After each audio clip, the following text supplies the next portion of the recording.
Merci tout d'abord. Je m'appelle Henri Ndeki. Je suis le coordonnateur de la dynamique de paix encadrement sur ma structure d'origine. Mais dans le cadre de la synergie, je suis le coordonnateur général de la COSPAC. La COSPAC qui veut dire la coordination sous-régionale des organisations de la société civile pour la paix en Casamance. Après un tour en Casamance, vous êtes au Cap Skirring. L'objet de cette rencontre?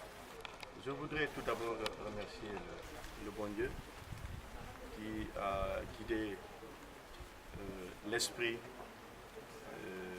des populations et également des acteurs pour nous amener aujourd'hui à cette accalmie que nous vivons depuis quelques années. Remercier également le bon Dieu d'avoir insufflé à travers l'esprit des organisations de la société civile de se retrouver autour d'un cadre pour parler une seule voix, pour mieux harmoniser les actions, pour accompagner les deux acteurs du conflit en Casamance, à savoir l'État et le MFDC.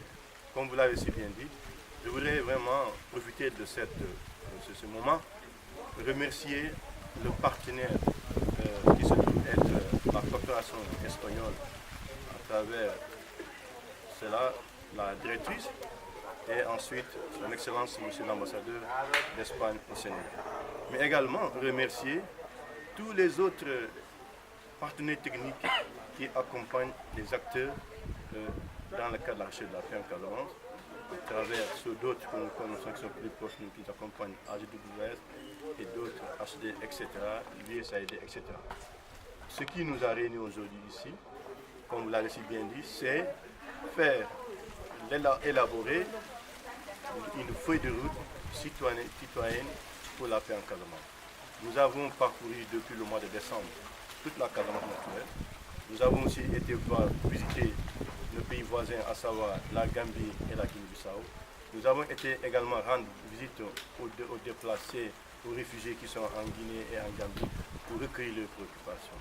Et à travers ces différentes tournées de journées de plaidoyer, à travers les ateliers régionaux de concertation avec les organisations civiles, nous sommes arrivés aujourd'hui pour capitaliser tout ce qui a été la préoccupation des populations dans un document que nous appelons la feuille de route, et que cette feuille de route-là sera transmise aux deux parties, à savoir à l'État du Sénégal, mais également aux différents ailes du MFDC, pour que le jour des négociations, que ces différents acteurs puissent prendre en compte les préoccupations, les perceptions, les besoins, les demandes des populations pour un retour définitif de la paix en Casamance.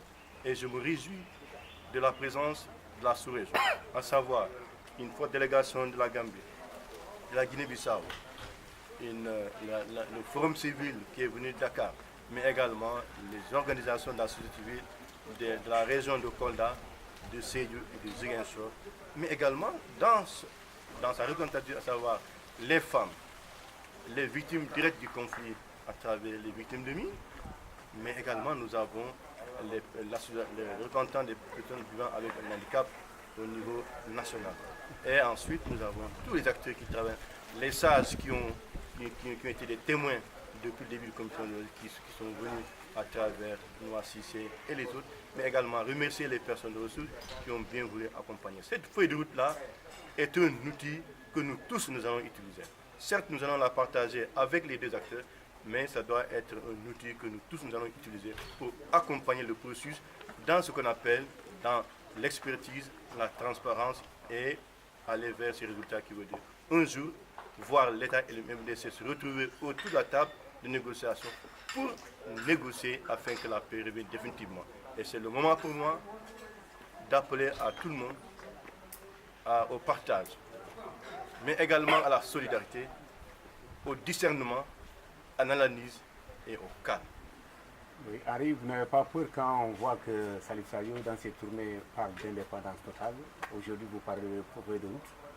Oui, nous, en tant que société civile, notre rôle, d'abord, mission, il est bon de le rappeler, notre mission est dans aucun pays du monde. La société civile a une place à jouer.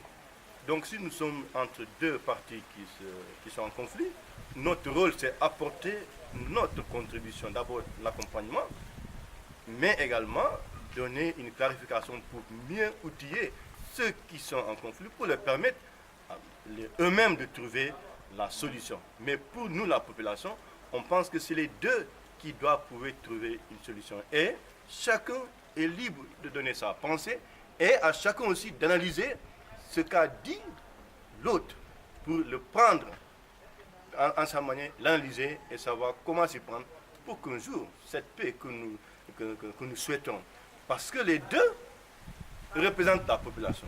Si on parle de l'État, il parle de la population. Si on parle du MFDC, il parle de la population. Puisque c'est la population, d'ailleurs on le dit, quand deux éléphants se battent, c'est l'herbe qui en souffre. Donc l'herbe, c'est les populations, et les deux éléphants, c'est l'État et le MFDC. Pour nous, il est important aujourd'hui que les deux parties écoutent le sentiment des populations, que les deux écoutent le besoin des populations. Et c'est pour cela que nous, société civile, nous lançons un appel au dialogue, de continuer ce dialogue. Puisque de 2012, il y a une manifestation de volonté politique du côté du MFDC et du côté de l'État. Et c'est cela qui a marqué l'accalmie avec la compagnie de soins. C'est ça que nous nous réitérons aujourd'hui pour que vraiment qu'il y ait un dialogue continu pour un jour la paix en Casamance. Est-ce que ces rencontres que Salif Sadio a initiées depuis ces dernières semaines, vous ne pensez pas que cela peut jouer négativement sur le processus de paix en Casamance, d'autant plus qu'il appelle aujourd'hui les populations à ne plus avoir peur, à organiser, à mettre en place des comités villageois? Est-ce que cela ne peut pas demain créer une autre situation à la Casamance? Oui, je pense que si cela, il y a ces rencontres-là, je pense qu'il y a un processus qui a démarré, et ça, il faut le magnifier. Le fait qu'aujourd'hui, Salif Sadio, avec ces éléments, va rencontrer la population pour rendre compte de ce qu'eux, ils ont dit à Rome. Ça, c'est important pour clarifier, pour informer les populations.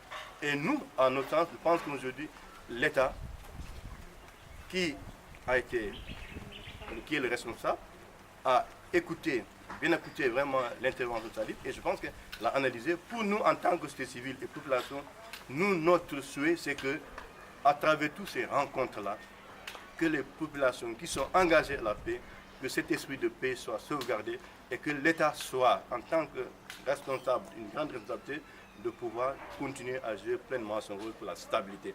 Pour nous, l'heure n'est pas la confrontation, pour nous, l'heure n'est pas aux réponses, mais pour nous, c'est d'analyser et vraiment assurer ce dialogue qui avait déjà démarré. Et nous souhaitons que l'État et le MFDC continuent à dialoguer, que l'État et le MFDC continuent à dialoguer avec Salif, que l'État et le MFDC continuent à dialoguer avec César. Nous souhaitons que vraiment qu'il y ait un dialogue permanent. Parce que s'il n'y a pas de dialogue, effectivement, on peut y avoir d'incompréhension. En tout cas, nous souhaitons que le dialogue continue et qu'il est important que l'heure a sonné, l'heure du calme, du discernement, d'analyse avant de réagir. Qu'en dites-vous des comités villageois?